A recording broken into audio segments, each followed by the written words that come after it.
You are a creator. You create your career, your business. You create a family. You create your future. On the Results Driven Life by Design broadcast, get ready to hear from people from all walks of life and how they overcame the odds to create a life led by purpose and vision. Here's your host, Arian.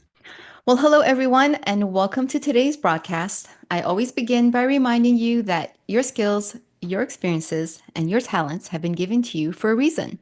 No one else has that unique combination, and no one else has your voice.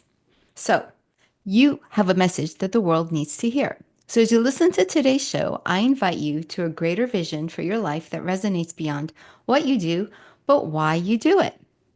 On today's show, I am very pleased to welcome Steve Gordon.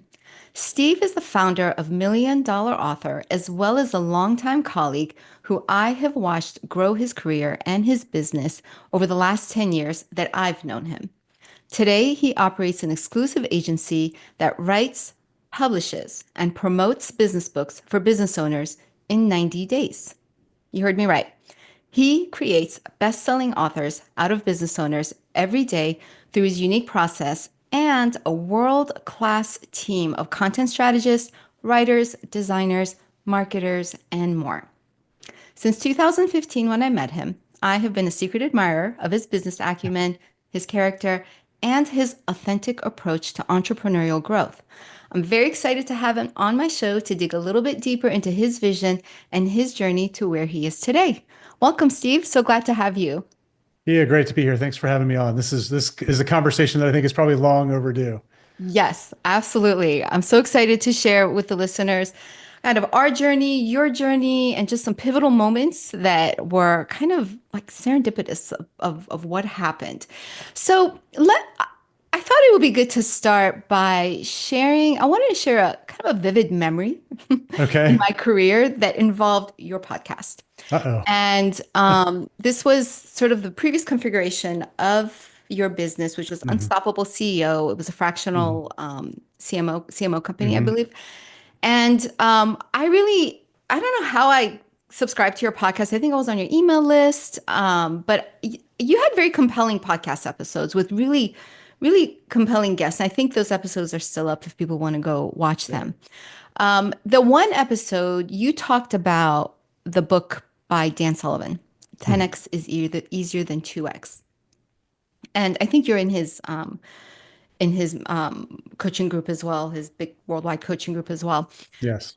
And I watched that episode twice, and it really resonated with me, partly because I was in that place in my career where I was looking at, we had, broad range of services for my agency, and it was kind of driving me crazy, and I didn't really know what to do. And then was in the process of figuring out how to reduce it.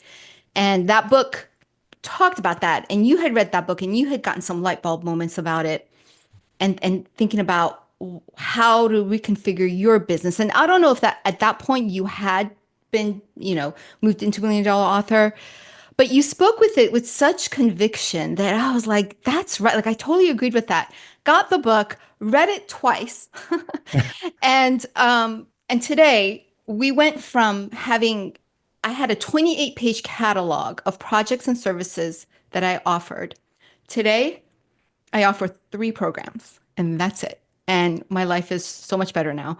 Yep. So tell me a little bit about that book. Was that when you reinvented your business, or like how did that happen? Well, so Sullivan talks about this idea, and he's talked about it for years before the big book came out.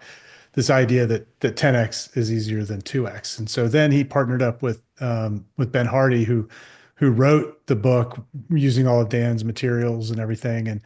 And one of the things that I think Ben pulled out in that book that a lot of people miss, and I missed for a long time, hearing this idea of 10x is easier than 2x is like, oh, well, we're dealing with numbers, right? 10 and 2. So it's a quantitative thing. And really it's a qualitative thing. And that was my big aha as I read sort of what Ben wrote about the idea is it's really about being better, not doing more. and that's sort of the key to creating growth. And it might be 10x growth in your business in revenue, and we've been able to do that, and it's been awesome. But it might also be 10x growth in something else. And so right now, the 10x breakthrough I'm working on is 10x more free time. And I made a big leap last quarter on that. So I kind of apply that thinking to anything that I want to make better. And so the reason and what'll really break your brain. So I interviewed Dan Sullivan on my podcast several years ago. And then he starts talking about, well, the real breakthrough is going 100x. And that will break your brain because the point isn't the number. It's same thing with 10x versus 2x. The point is we could all go 2x. We can all work a lot harder and achieve 2x growth, right? That's what I was doing before. When you had 28 services, that's probably what you were trying to do is I'm just going to double what I'm doing. I'm an entrepreneur. I can work hard and I can do it. But if you want to go 10x or 100x, you have to let go of things to be able to make that leap. You can't just work harder to get there. You have to work differently. And like you're a great example of that. You went from 28 services to 3 and your business multiplied. Right? You had to let go of things to grow. So that's kind of what I've always taken away from that. And it took me a while to really learn how to do it in practice. But yeah, I'm glad that was impactful for you. Yeah. So that's such a key idea. And I want to unpack that. And you're right. Like I did that. And if someone asked me, well, what was it? Like, what were some of the steps that you took to get there? And what did you eliminate? What was the mindset changes about your products, your services, about yourself? And I love that you said that it's a qualitative, you go deeper rather than quantitative. For us, it was putting more skin in the game in terms of the outcomes and the results that our clients got with the services we provided. And that required us to kind of step back and help them with more than just the product, but with the actual message and the brand development identity. What was that for you? So when you decided to just narrow to book writing, book publishing, what was that qualitative shift that either went deeper or had it grow to the 10x or more? Yeah. So, I mean, before we became $1 Million Author, I had a marketing consulting firm. You and I connected because we had a client in common. And I was, kind of sort of deeply embedded, kind of helping run their marketing strategy. And I worked with a lot of other clients as well. And we were doing all kinds of different marketing strategies for people based on what I thought would be best for their business. And back in 2014, I wrote my first book. It's called Unstoppable Referrals.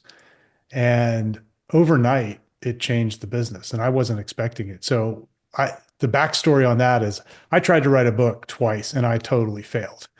I threw two partial books into the trash. And then finally in 2014, I'm like, I got to have a system to do this. I've got kind of a technical background, so I'm all about systems. I better come up with a system to write this book. And so I figured out how to kind of build an outline. And that turned out to be the secret sauce. It was like how I built that really detailed outline. That's kind of the foundation of the whole company now. I mean, it's how we do things. But I was able to use that system and write that first book in an hour a day over 30 days or 35 days, which is pretty fast, right? So I get the book done finally, and it's a decent book, and I go to publish it, but I don't know how to launch a book. I've never done it before. And I happened to have, because I had done a podcast back in 2012 before podcasting was cool, I did interviews like this, and I had interviewed 50 people, and about 15 of them I had good enough relationships with. They were willing to help me promote the book when it launched. So we promote the book, and in the first week, 5,268 people get a copy of it. Like that's like mind blowing. So, I mean, to give you a sense, like we were a 1.5 person consulting firm with only local clients. I live in Tallahassee, Florida, the state capital. It's not a big city, as most state capitals are. And I only had clients in my local area. All of a sudden, like that week, I'm getting inquiries from the UK, Canada, all over the US, Australia, like mind blowing. And the business doubled, and then it doubled again the following year. And our clients started to see, oh, writing a book worked. Could you help me with that? And of course, we're at that stage of business where if somebody says, can you help me with that? And they bring a check behind it, you're like, of course we can. So we started writing books for people. And I noticed that every time we wrote a book for someone, they did exponentially better than any other marketing strategy that we were giving our other clients. So here we are 14 years later. That's all we do because we know it works really, really well. That's amazing. That's amazing that one you kind of, I was that you stumbled on it, but you didn't. It was a culmination of, you were doing it and all, all the plates in the air, and then it came together in a way that you were able to really leverage it into something that gives the outcomes for your clients. So here's the next question I have. So it's one of the challenges to scaling to 10x. You find the thing that you just get better at the thing, right? You go deeper, whatever deep means. For us, it was getting more involved with the outcomes, the results. For you, it was helping people reach a goal that by themselves it was almost impossible to do in the time frame that you're able to. Would that be accurate to say who's going to be able to do it in 90 days by themselves? Right. But you Well, figured it out.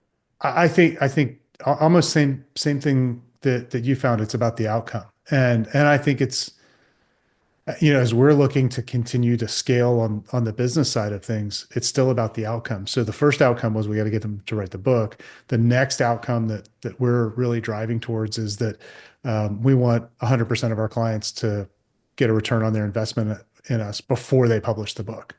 So that again, it's like, what's the next outcome we can deliver? And I think that helps drive those 10x leaps. I love that. What's the next outcome you can deliver as you're building out your service, what you offer? That's brilliant. That's really good.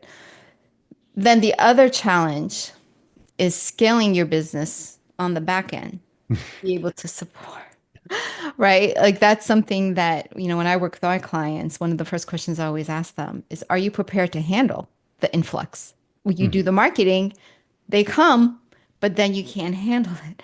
Now, let me preface that really quick to say that so the past few months, just through, kind of again, little serendipitous things coming together, I took on a role with your company, helping with the content strategy with the books, which I just adore that work. Like these interviews is exactly where my zone of genius is and where I just love doing. So it's been a delight working in that role. But one of the things that I've been so impressed is truly the quality of the team that you've collected around you. And I've been dying to ask this question, like how, you know, it's such a challenge for people to collect and truly you have a world-class team. They're all over the world, and they're smart. They're a pleasure to work with. They know what they're doing, and somehow you've collected them. Part of it, I would say, is kind of magic, because I really think that, good people with good character and good intentions attract that to themselves, but it's not all magic. Share your secret. I wish I knew what it was, honestly. Maybe it is magic then. So I'll be perfectly honest with you. And there are going to be people who listen to this and may be offended by it, but I'm sorry. This is what I think it is. I pray a lot, and I think the boss sent the people to me that are supposed to be here. Because I can't explain. I mean, we have such high quality people. You're one of them. When you responded to the email about the role. So, and just to give people backstory, we had this really difficult problem that every service business runs into.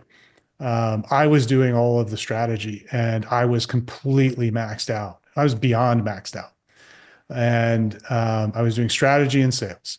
So we hired somebody to do the sales, and that worked out really well. He's actually better than I am at it. That's the way to do it, right? We got an upgrade. And then I'm like, okay, how am I going to get strategy off my plate? Because he's so good at selling that we're now booking out like, 2 and 3 months in advance. And that's not a bad thing, but clients don't like to wait. Once they commit and write the check, they want to get going, and we want to be able to get them going. So how am I going to find people that can do what I do? And I thought, man, this is going to be impossible. So I sent, first we posted on all the usual places, right? The Indeeds and all those places. And I'm sure those are great for a lot of things, but it did not give us anything close to the type of candidate that we wanted for this role. So I send an email out to our email list because I'm getting desperate at this point. And we have an email list of business owners. And basically, the email wasn't designed necessarily for anybody on the list to step forward. It was designed to be like, hey, do you know anybody? And the first time we sent that out, Devin Sizemore, who is on our team, responded within like 5 or 10 minutes. And same thing that you said. He had exited his marketing agency, was kind of doing some consulting on the side, doing this podcast, and he loved doing the interviews with other entrepreneurs. And this thing came, and I'd known Devin. We had had some interaction, and I'd helped with a charity that he'd been involved with. So we had a relationship, and he replied and was like, "That's exactly what I want to do." And I looked around and I pinched myself. I'm like, how is this possible? He's going to be perfect for this. Right. So then, because we have a great sales guy, we fill up his calendar. And because he completely, within 2 weeks, took all of the strategy work off of my plate. For all of you business owners who haven't done that, it's magic. It's the most amazing thing because now you can really focus on the business instead of being in the business. So then we fill his calendar up and we have to send that same email out again. But now I'm smarter. I'm not going to Indeed. I'm just sending the email to our list first. Let's see if it'll work twice. Well, sure enough, it worked actually 3 times because 2 people came. You came right away, and our other strategist came right away from that. And it's just, I look around and I pinch myself in the quality of people, not just in that particular role, but in other roles. I wish I knew how I did it, how we did it now, because we've got a team that's running that. But it's life changing when you have good people around you, and that's one of the things that we do really filter for is culture. One of the really most important things that we do when we interview people, and stop me if this is going down a rabbit hole. Keep on.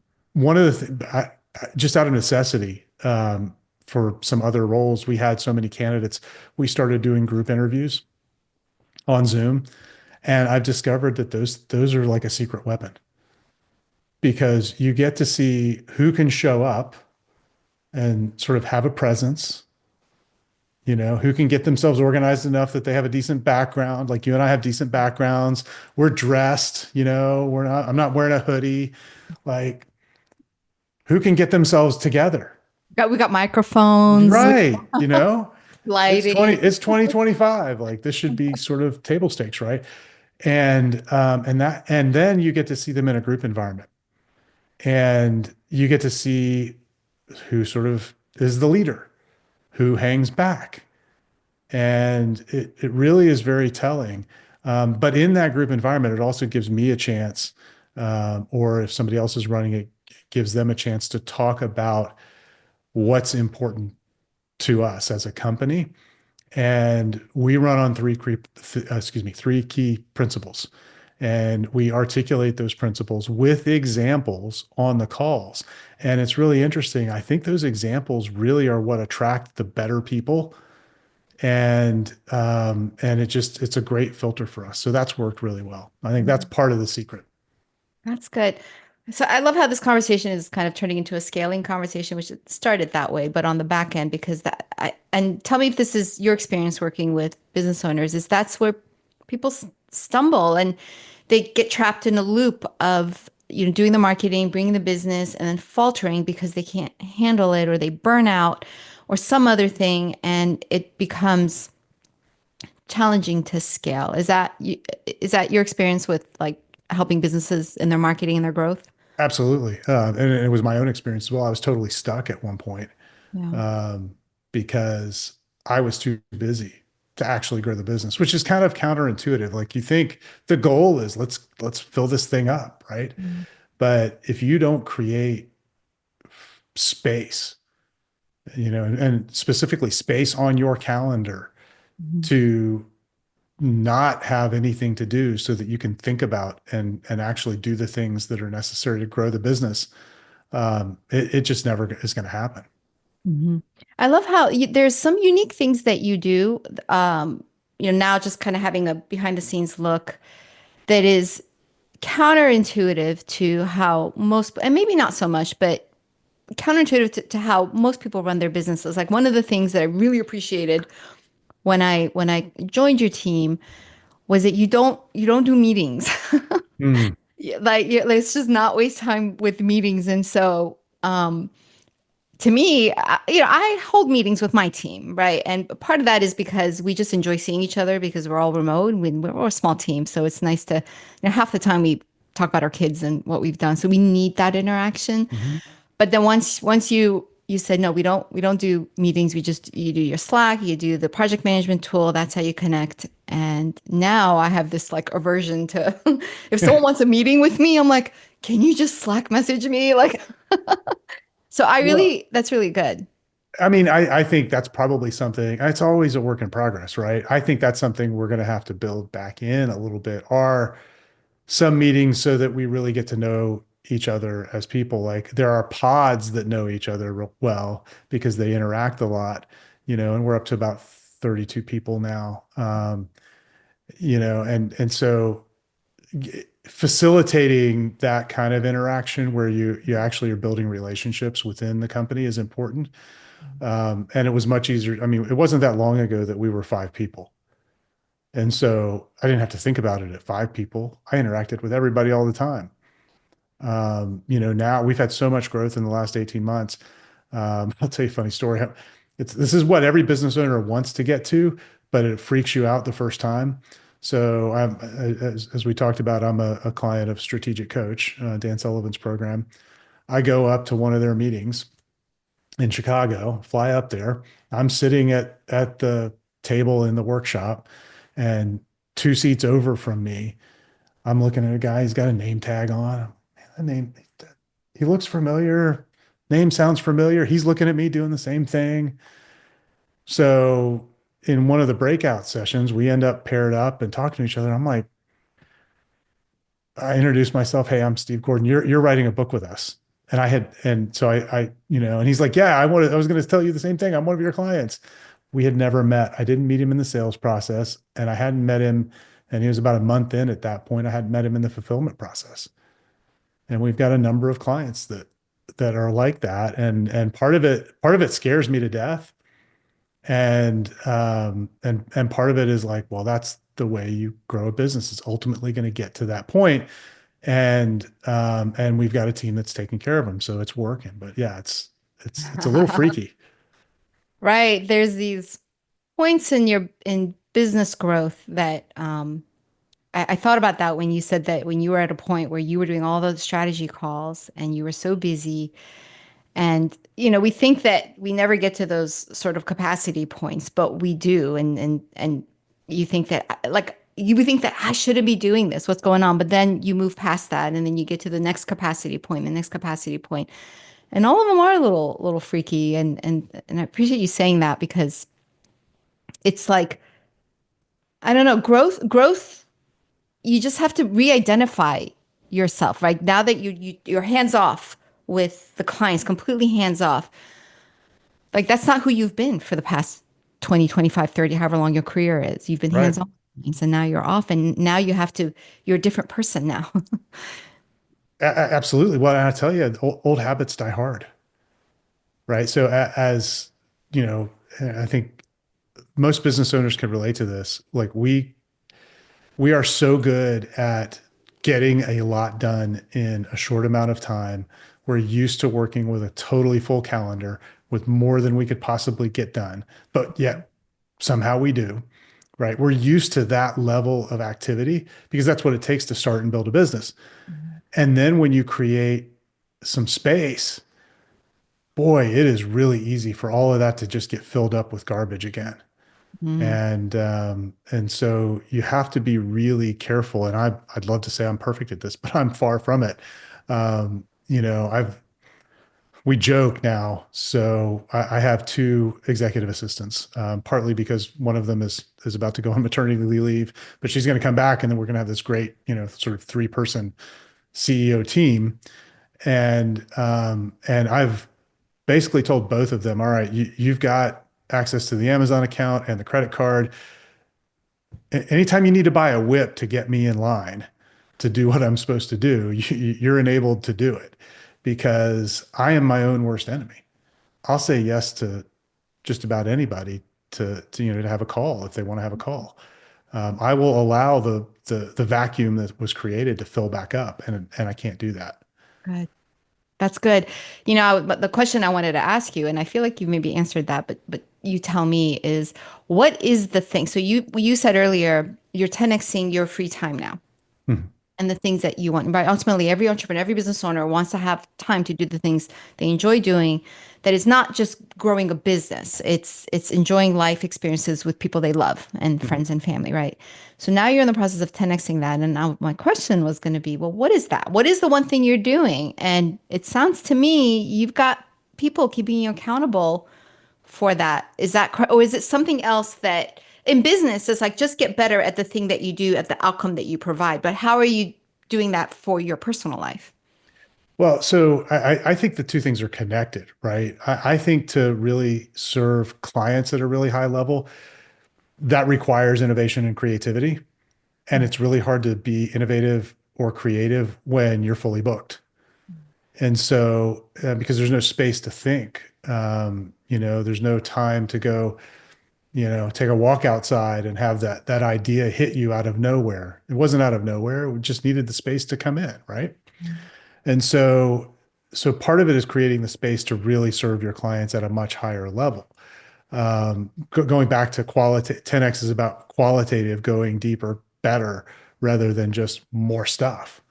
Um, Actually, I think more stuff is actually the hard, lazy answer because you don't have to think that much to just do more stuff. Um, but you know, as I've started to think about this, and I mean, this is it's a real problem. When you create free time, it's going to get sucked up by things. It's just the nature of the world. So you have to actually plan the free time, and some of it's personal and some of it is, I just want time away to think about the business, like we're trying to now take some of the secret sauce that grew our business and now package it in a way that we can help our clients Mm. because we know like once they write a book, they're going to start to get more leads. Just going to happen. Like I was just before this call, I was on with folks in our group program, coaching them, and one of the guys was in there, and his book is about to go live, and he's been talking about it on LinkedIn, and he's like, "It's amazing! Like I already got a flood of people that are interested." Hadn't even put his book out yet, right? It's just because he's starting to talk about it and it's newsworthy. Well, so you get that flood of leads. Well, we suddenly discovered that for a lot of our clients, they have a really challenging, challenging is not the right word. They have a suboptimal offer. Mhm. It's not super attractive. And they usually are not the best salespeople. That's okay. I've been there. That's where I was about 3 years ago. And we totally transformed our offer, tripled our prices, and closed more business than we've ever closed at a higher rate than we've ever closed. And we put an amazing sales process in. And the two of the offer and the sales process together totally changed everything, And so for me, getting time away to be thinking about how do I take that and now turn it into something that's repeatable for every client we work with, to me, that's what I should be doing as the leader. Right, right. Getting better results, better experience. And so let me just say, as someone who's inside, $1 million author, and I talk to the clients, just sort of reiterating what you're saying about that sales process that you created, or you or your team, the team created, the sales team created to bring in the flood of clients that you have using a book and anything. I consistently besides the sales team, the content strategists are the first people that these clients meet. So it's part of their first experiences with the company. They always say, boy, that LinkedIn, that video, what they shared just hit it for me. Like, you've dialed in that sales process so much that like clients comment about it, that they're so impressed and it resonates with them so well. So that's great that you are like you're making that available now for clients to repeat that process for themselves, and that's so valuable. So I just want to share that with the listeners, that if they've been struggling with the sales process, just go and look at what you guys are doing. They don't even have to join up. Just look at what you're doing, and it truly is.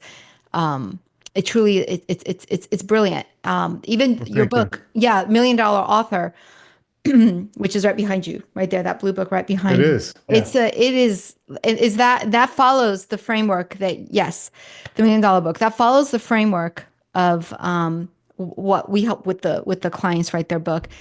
And just read it just as an example of laying out a process, your offer, the solution.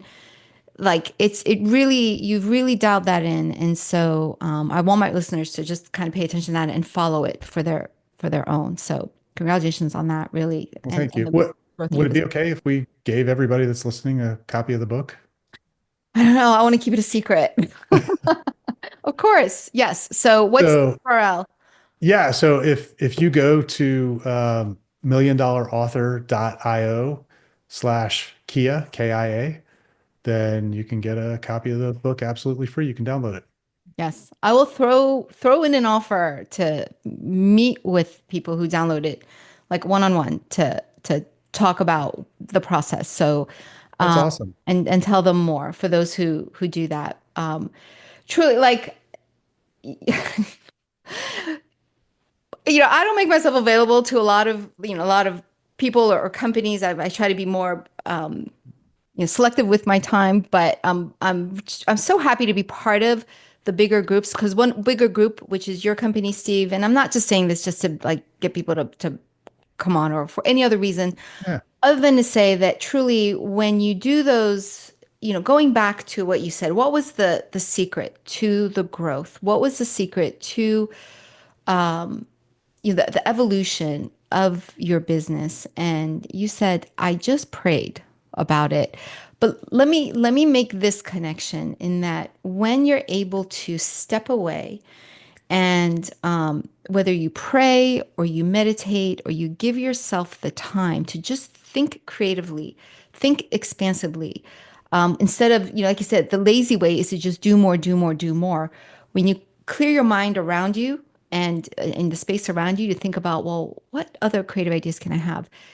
Doors open up, and it may challenge you to change things, change yourself, change the people, change your environment, change your work, but usually in a good way. And that's really what drew me to you. And I was thinking, I want to do something that I enjoy. And then within a few weeks was when your email came in. Mhm. So so growth is qualitative. It's not always quantitative. And it's really just trusting, when you make space for that, it's trusting for those ideas to come and acting on those ideas. So I love that. And being around the people who will challenge you to those ideas. Let me ask you just a couple more questions. We're kind of coming to the end of our time. Let me ask you a couple of questions and see, pick your brain a little bit more. Okay. So what continues to be a challenge that tests your resolve? Oh, lots of things. I mean, we've grown really quickly. That creates its own problems. We more than doubled last year, and when you grow that quickly, and that happened in my first company. We had several like growth spurts where we more than doubled in a short period of time. And when you do that, it breaks everything in the company. Like all the systems break. You're bringing on lots of new people to handle it. They aren't familiar yet. You're trying to get them up to speed. It's on the inside, it's chaos. And so I always tell the team, like, and this is another thing that I've kind of stolen from Dan Sullivan. We built a business on a theater model. There's a front stage and a backstage. And if you've ever been around theater, so I've got a daughter who is producing plays up in New York, and and grew up around doing all that stuff. And she, she'll always tell you, if you go backstage, look out, you might get run over because somebody's running around. There's chaos. It's a mess. People changing costumes, all kinds of stuff. But that curtain is there to hide all of it. So on the front stage, when the actors come out, for the audience, it's polished and perfect. And even if they make a little mistake, as long as they keep going, the audience will never notice. They just try and make it look smooth and polished for the people who've shown up for the show. So do we do that perfectly? Of course not. I don't know any business that does, far from it, but we work really, really hard to try and keep the chaos backstage and give the folks who've paid for the show what they came for. I love that. So it's like, be okay with the chaos. It's always going to be there. That's part of growth. Just be okay with it and and I'm adding this because I know your team. Surround yourself with people who are like-minded and sharing your values. 100%. I mean, you need people who lean into problems.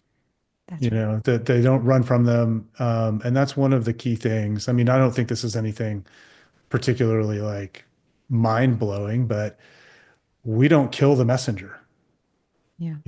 In so many places, if you deliver the bad news, they shoot you on the spot, metaphorically, hopefully. But, one of our core principles is like, you've got to just tell the truth. I mean, and that's not about honesty. It's about, we need to know where we are. Right. It's about alignment. If we don't know where we're starting from, no matter how challenging that situation is, we can't get to where we want to go. So if I get upset with the person who tells me where we are, that's kind of foolish because I'm never going to get where I want to go. Because I don't know where I'm starting from now. So if it's great, tell me it's great. If it's not great, I want to know that too. All I want to know is what's the current situation? What's the truth of it so we can get better? Yeah, that's good. That's that. And it could be nothing new, but it's worth reiterating, really the truth of what is working, and you just stick with it. You keep doing the fundamentals. So Steve, let me ask you this. Two more questions. If you could be free from the day-to-day work that you're currently doing and there was zero loss of quality in your work, in your relationships, and your finances, what would you do with your time? So I'm not actually trying to completely get free of work. I don't believe in retirement. Retirement, the definition of the word means to put out of service. And I think that's a terrible thing to do to a human being. So I'm trying to retire from things that I'm not world class at and things that I don't love to do on a quarterly basis. So I make this list, and I just did it for the last quarter, of things that aggravate me, in one column, and things that I'm okay with, but not really like my best use of my time in another column. And then in the last column, and it's always the shortest list, the things that I absolutely love to do, could do them all day long, would never get tired, all that kind of stuff. Right. So then I start on the first list and start getting rid of things that annoy me, as many as I can, as quick as I can. And then if you do that every quarter, pretty soon you're doing the stuff that you want to do. And, it doesn't happen all at once, but it can happen over time and in less time than you think. And then the great thing about that is it's not like I want to stop working. Yes, I love taking time off. We had a great 10-day vacation. I didn't talk to the office at all, like literally at all. No email, no Slack. I didn't get a text message. I didn't get a phone call. It was awesome. But at the end of that, I'm like, I'm ready to go back. I got some ideas, I want to go do something. And I think I think we're created to create. And so I want to go and be creative again. So for me, it's not about not working. It's about working in the place where I'm having the most fun and contributing the most. Yeah. Yeah. Yeah. Amen. And I think that evolves as you grow in your life and your Absolutely. family Yeah. grows and but again, at the end of the day, it's like you said, if you have the freedom to choose that. Yeah. Well, and that's why we all start businesses, right? Right. Otherwise, we just get a job, Right. Right. right? Do the day It's in. certainly a lot less stressful Hmm. most of the time just to get a job. I mean, Hmm. this is hard stuff, but Hmm. the only way I think to get to that kind of freedom that we all got into this to have, you have to literally just take hold of it and begin creating it yourself. I went for a long time in this business thinking that, well, I'll get there eventually. Hmm. And then I just stopped and said, well, what if I just said I'm here now and I do these three things, and it was hire people, get control of the calendar, and and then streamline what we offered, simplify what we offered. And like all of a sudden, I've got a little bit of free time and then I could do something with that. And then you do that again and you do it again. And all of a sudden you'd go from 5 people to 30 people and people are handling a lot more Yeah. things. I mean, it never happens instantly, but it's a pretty predictable process. That's so good. Like that little t- truth bomb there. What if I'm already here rather than trying to get there, but I'm already here? And what would I do now? I love that. I You think get to decide. you get to decide. You don't need permission. That's why you own the business. That's right. You get to decide where you are and where you want to go. Yeah. Okay. Last question. Um, what advice would you give your younger self? Wow. So I learned this from Dan Kennedy, that not all opportunities are equal. Mhm. And the first business that I went into and grew, loved it, loved doing it, loved the people. It was amazing from that perspective. But that opportunity was limited. There was only so much that business really could grow. Mhm. And we had grown it to a place where it was, one of the bigger firms, not the biggest by any stretch, but one of the bigger, more successful firms at the time in our state. Um, and when I moved into this business, um, it was a bigger opportunity. But then I look around and I go, well, geez, this is still sort of playing small. There's lots bigger opportunities out there, right? So not all opportunities are created equal. And sometimes the problem isn't you, it's the opportunity that you're in. And you can shift. And so that would be one thing I tell my younger self is find an opportunity that's got room for you to grow. I think the other is to really focus on understanding how money works and get it working for you earlier. And I don't mean just, and this isn't financial advice, we'll put the disclaimer on it. I don't mean just throwing money in the stock market. There are a lot of ways to get money to work for you. Mhm. You can you can hire people and buy their time. And now your money is paying them, but it's producing a return. There's lots of ways to do it. But really being focused on that a lot earlier, um, because compounding works in everything. I mean, the sooner you can start something, the bigger it'll compound. So good. Thank you.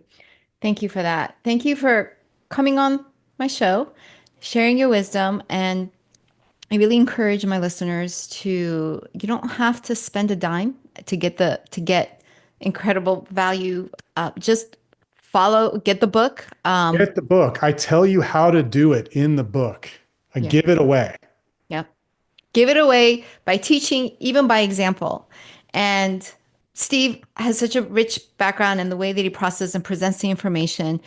Truly, thank you for what you're doing for your clients, for your team, just for the world. I mean, I think that's what we want at the end of the day is to make impact to the people that have come to us to make that impact. I've seen you do it, and anybody can do it. So thank you for sharing that, for sharing your wisdom. Yeah, it's been a pleasure. Thanks for having me on. I'm so glad we got to do this. Like I said, long overdue, and I'm glad we finally made it happen. Same, same. And thank you to the listeners for tuning in. Again, my name is Kia Arian, reminding you once again that your skills and your talents have been given to you for a reason. There are people who stand to benefit from what you offer, and there are others who you are not called to help. Focus on the former group. They're waiting for you. If you enjoyed this broadcast, subscribe to the show, connect with Kia on LinkedIn, and let her know what inspired you. This broadcast was brought to you by Zyne, a marketing and brand development agency that helps attorneys, entrepreneurs, and professional service providers create raving clients who love them, stay with them, and tell others about them. Visit ZyneMarketing.com/newsletter to sign up and receive the Breathe Life newsletter, a print publication of Zyne.